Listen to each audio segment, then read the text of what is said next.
So guys, ito na naman si Inday, ang ambisyosang YouTuber dito sa Antalya, Turkey. Ngayon, natutuwa ako na nalulungkot.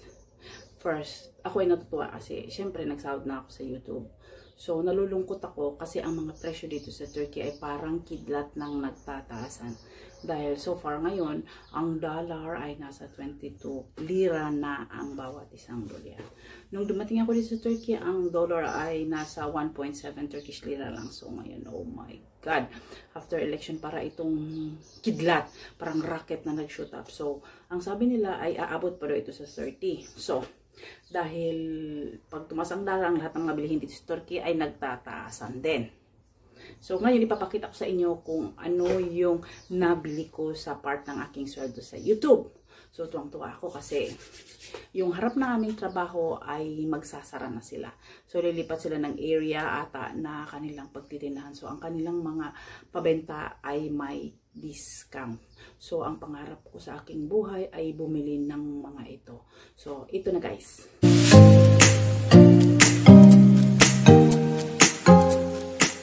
Ito po ay hindi paid promotion ng tindahan ito. Ako lang po ay natutuwa na bahagi sa inyo. Dahil pangarap ko po talagang bumili nito. Itong bag na ito, BMM.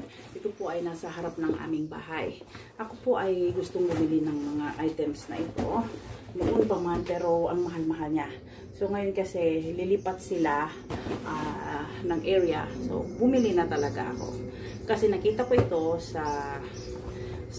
meron kasing online selling dito sa Turkey. So, may mga website na pwedeng bumili ng mura. Compare mo kung saan ang mura ko. Kinumpare ko sa lahat ng presyong ito sa online. Mas mura talaga sila sa kanilang physical price kahit walang discount. So, bakit ko ba ibabahagi itong nabili ko? So, sa normal na tao, makakabili ka naman ng mga bagay na ito sa iyong sweldo. Pero sa akin kasi, dahil sa aking YouTube channel na kahit papano may natutulungan akong share, ibahagi ng mga buhay ng OFW dito at pamumuhay dito sa Antalya, Turkey or sa buong Turkey.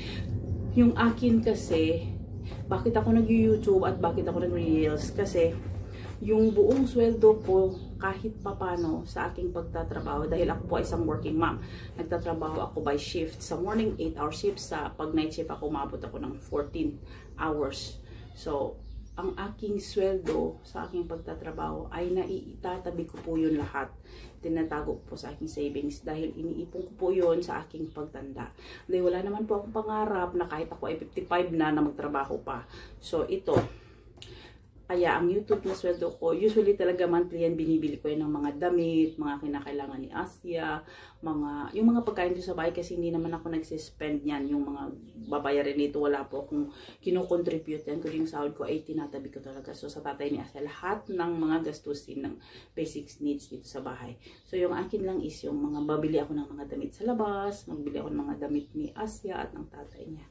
So, mga regalo ko sa mga kaibigan, sa mga may birthday. So, lahat ng iyon ay kinikita ko lamang po sa YouTube. So, umaasa din po ako sa aking reels na malapit na rin po akong kikita. So, ipapakita ko rin sa inyo ko yung unang sahod ko sa reels kung magkano po yun. So, babalik tayo dito sa aking bag.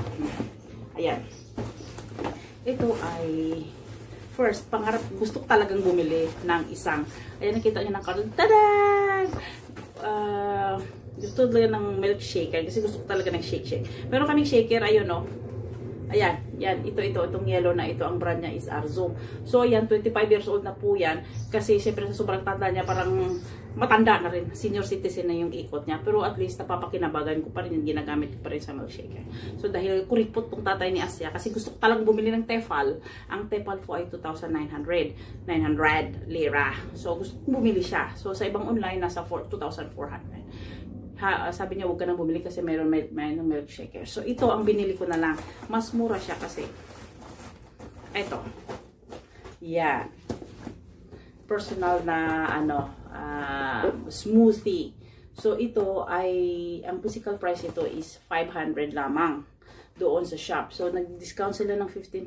So, tumama lang siya ng 510. At nung pagbayad ko po ay, naghingi pa rin ako ng discount uli. So, 500 lang last price. Kahit 480 ang hinihingi o hindi na niya ibigay. Kasi yun daw talaga ang discount. Sabi ko, kahit 15%. Sana 20% na lang katulad nung isang binili ko. Yan po ay 15% lang, ma'am. O, sabi ko, okay. So, ito na siya. Nagbili po ako ng smoothie. So, itabi ko muna yung karton dyan sa labas. Yes, ito po ang itsura niya. Ay. So, ito. Ito po yung binili kong smoothie. Kasi, so, talagang mag-smoothie. Ito po, yan. Yan. Personal smoothie. Kasi very, ano siya, very portable. Tapos ito, pag na ano ka na dito, nag-shake ka na, pwede mo nang iganyan yung baso, at itong baso mismo ay pwede mo nang bit-biting kung saan mo gusto. O ayan, automatic siyang may free, small, and big na blend. Diyan ka mag-blend sa dalawang yan. So, good for me and Asya lang ito kasi good for 3 of us lang sa smoothie. Ito maganda. So, ito po yung brand niya ay Sinbo. Sabi ng asawa ko, bakit bumili ka ng Sinbo na brand? Shurok daw yan. Walang kwentang marka. Sabi ko, naku, 500 lang. Saan ka makahan ng 500? Tingnan mo sa online, 700 ang kanyang price. Discounted na yun. So, nabili ako ng ganito. So, tuwa ako talaga kasi parang ako bili ng blender. Kaya lang, yung tepal na pangarap ko is naging Sinbo. Pero okay na yun. Kapag nasira na ito, bili na yung tepal. Hindi naman pag-iipunan natin. Kasi meron naman akong malaki na blender dyan. So, yan, dyan lang ako nag-blend. So, ito, pang ano lang to. Pang etchus. So, meron akong maliit. So, isa pa sa pangarap na nabili ko ay itong, may isa pa. Ito. Pinakapangarap ko rin bilihin. Ewan ko kung bakit ako talaga nakakabili nito. Lahat naman nabibili ko. Pero ito hindi ko talaga na-prioritize na bilhin. So, dahil tumaas ang dollar, ngayon nakapag-isip na ako bumili. Noong una, ito murang-mura lang ito. Pag hindi ako bumili. So, ngayon ko lang napag-isipan na bumili. Ang gusto kong brand nito dati is Tefal din. Meron ding Tefal. Meron ding Kenwood na gusto ko nito. Kasi maganda yung mga brand na gano'n, Shopper. So, ito man ang mura sa kanila. Kasi nag-iisa lang ito. So, nagbili po ako ng ganito. Brand niya is Arzum at ito po ay pancake maker. So gusto ko sana waffle maker. Kaya lang dito sa Turkey pala, wala po sa culture nila yung waffle maker na yung ilagay mo yung hotdog sa gitna at magawa ka ng waffle. Corn dog ang tawag nila yan. Ang nandito po is pancake waffle maker. So nagbili po ako ng waffle. Sa totoo lang nagtandaan ako ng ganito, pangarap ko ng waffle maker. Pero hanggang ngayon pa lang ako nakabili. Ewan ko ba, hindi ko talaga siya prioritize na bumili nito. So, ito na. At nag-iisa lamang po siya doon. So, meron isa doon. Gusto ko sana blue, green or purple. Kasi pink yung aking blender. So, wala namang ibang kulay yung blender na kundi pink lang. So, ito nabili po ako ng waffle maker. Yan. Tadan! Tadan! Electric. Kasi hindi ako bumibili ng dati kasi meron kaming manual, yung ano lang, yung pang-isgara, yung metal plate, tapos ilagay mo sa taas ng oven. So, pwede nang ganon. Pero gusto ko naman ma-electric naman. Para siya dagdag sa bayad ng kuryente. O, diba? Hindi naman ako nagbayad, kaya wala ko pakialam. So, ito is, ang brand niya is Arzum. At ang presyo po nito sa market talaga is 1,350. So, sa online, makakahanap ka nito ng mga 1,500, 1,400, 1,300. So, dahil na 20% discount po siya, so, nabili ko lang siya ng 1,050. So, siyempre, nagtawag na naman ako. Sabi ko, pwede 1,000 na lang siya dyan, or 950. Ay, sabi nung mama, hindi po, siya na po ang last na presyo at nag-iisa na lang po. Ayun, ang presyo na talaga is 1,350.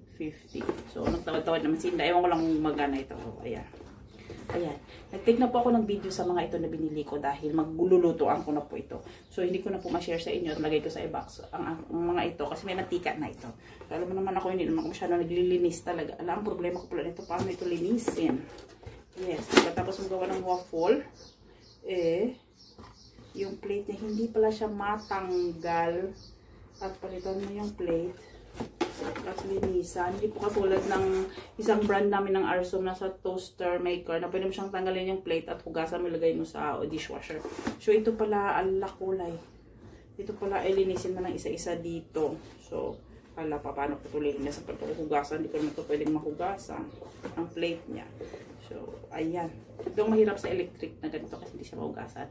Hindi katulad yung manual na ilalagay mo sa ng lutuan mo at pwede mo na siyang hugasan pagkatapos. So ito, Diyos ko, paano na ito? Alam mo naman, nakatamad-tamad ko maglinis sa aming bahay.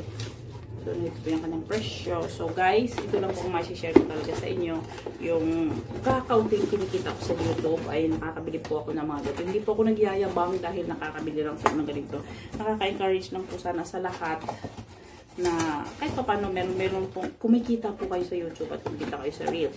So itong aking masaya po kasi kahit pa paano sa ganitong paraan, yung aking sweldo ay naitatabi ko na siya para sa aking pagtanda, para sa paglaki ng mga anak at sa aking anak. At alam mo naman, ako po ay lola na at meron po akong apo na nasa Pilipinas po sila at ang anak ko nagtatrabaho dun sa gobyerno na bilang nurse din. So ito ay extra income ko po sa YouTube at sa hopefully sa Reels na rin soon.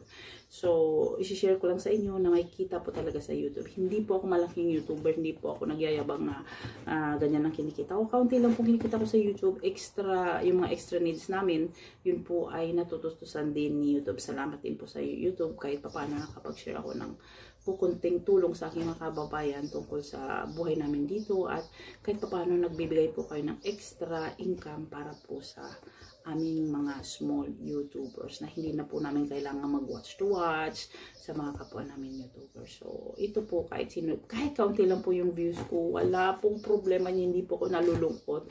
Mas nasasaya ako kasi meron pa ako talagang mga organic na viewers na ganyan na sumusubaybay sa akin. So, sa lahat po sa inyo ng sumusuporta, lalo na po nagbibigay ng ang mga nagsasubscribe talaga at nagbibigay po ng kahit konting tulong para sa atin. Malaking tulong po ninyo yan sa akin. So, para po sa mga mamshi dyan, ito po ay kaunting share lang po. Ayan, nakabili na ako ng waffle maker, ang pangarap sa aking buhay. At saka ang aking smoothie. Hindi naman po ako so kasing yaman at kasing yaman ng iba dyan na makakabili ng nag-YouTube at nakabili ng mga sasakyan, mga bahay, mga small YouTuber lang po tayo. Ito, ang akin po ay nakakatulong po ako sa pamilya ko. Sa kaunting income po ay para po sa ating pagtanda, yung aking sahod. At ito po ay para po sa extra needs namin dito sa bahay. See you next week sa ating next video. Bye-bye.